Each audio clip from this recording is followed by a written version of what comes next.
10 तक गिनूंगा।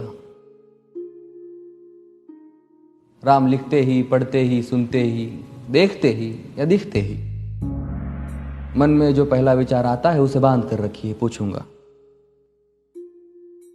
1 2 3 4 5 6 7 8 9 9 9 हाथ काट कर रख दूंगा ये नाम समझ आ जाए तो।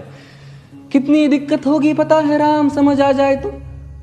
भाई राम राम तो कह लोगे पर राम सा दुख भी सहना होगा। पहली चुनौती ये होगी कि मर्यादा में रहना होगा। और मर्यादा में रहना मतलब कुछ खास नहीं कर जाना है, बस त्याग को गले लगाना है और अहंकार जलाना है। अब अपने राम लला के खातिर इतना ना कर पाओगे और शबरी का जूठा खाओगे तो पुरुषोत्तम कहलाओगे।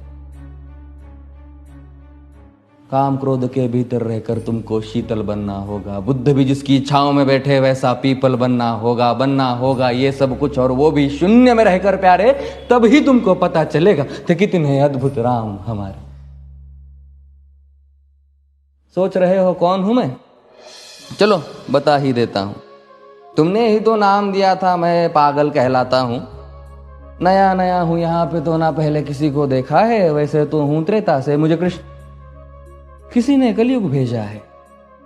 भाई बात वहां तक फैल गई है कि यहां कुछ तो मंगल होने को है कि भरत से भारत हुए राज में सुना है राम जी आने को है। बड़े भाग्यशाली हो तुम सब। नहीं, वहां पे सब यही कहते हैं कि हम तो राम राज्य में रहते थे पर इन सब में राम रहते हैं।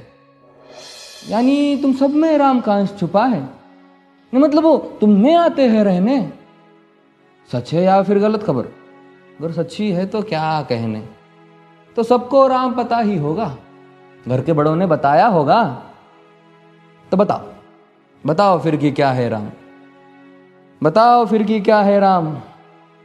बताओ। अरे पता है तुमको क्या है राम? या बस हाथ धनुष तरकश में बांध, या वन में जिन्होंने किया गुजारा, या फिर कैसे रावण मारा लक्ष्मण जिनको कहते भैया, जिनकी पत्नी सीता मैया। फिर ये तो हो गई वही कहानी, एक था राजा एक थी रानी।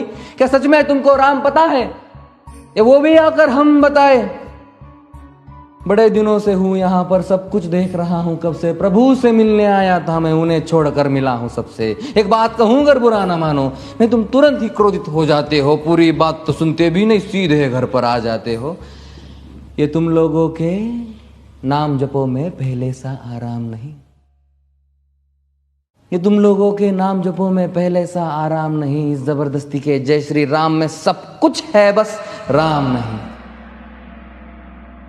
ये राजनीति का दाया बाया जितना मर्जी खेलो तुम। दाया बाया, अरे दाया बाया ये तुम्हारी वर्तमान प्रादेशिक भाषा में क्या कहते हो उसे? हाँ वो लेफ्ट एंड राइट।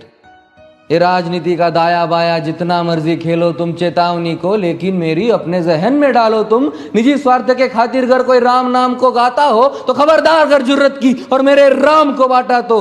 भारत भू का कवि हूं मैं, तभी निडर हो कहता हूं राम है मेरी हर रचना में। मैं बजरंग में रहता हूं, भारत की नींव है कविताएं और सत्य हमारी बातों में। तभी कलम हमारी तीखी और साहित्य हमारे हाथों में। तो सोच समझ कर राम कहो तुम। ये बस आतिश का नारा नहीं, जब तक राम हृदय में नहीं तुमने राम पुकारा नहीं। राम कृष्ण की प्रतिभा पर पहले भी खड़े सवाल हुए। ये लंका और ये कुरुक्षेत्र यूं ही नहीं थे लाल हुए। अरे प्रसन्न हंसना भी है और पल पल रोना भी है राम। सब कुछ पाना भी है और सब पाकर खोना भी है राम। ब्रह्मा जी के कुल से होकर जो जंगल में सोए हो, जो अपनी जीत का हर्ष छोड़ रावण की मौत पे रोए हो। शिव जी जिनकी सेवा खातिर मारुत रूप में आ जाए। शेष नाग खुद लक्ष्मण बनकर जिनके रक्षक हो जाए। और तुम लोभ क्रोध अहंकार छल कपट सीने से लगाकर सो जाओगे तो कैसे भक्त बनोगे उनके, कैसे राम समझ पाओगे? अघोर क्या है पता नहीं और शिव जी का वरदान चाहिए। ब्रह्मचर्य का इल्म नहीं, इन्हें भक्त स्वरूप हनुमान चाहिए। भगवा क्या है पता, लहराना सबको होता है पर भगवा क्या है वो जाने जो भगवा ओढ़ के सोता है। राम से मिलना, राम से मिलना, राम से मिलना है ना तुमको? निश्चित मंदिर जाना होगा पर उससे पहले भीतर जा संग अपने राम को लाना होगा। जय सिया राम।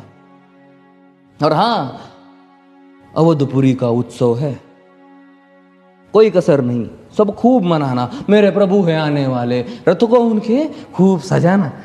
वो द्वापर में कोई राह तक है, मुझे उनको लेने जाना है। चलिए तो फिर मिलते हैं, हमें भी अयोध्या आना है। जय सिया राम। फिर से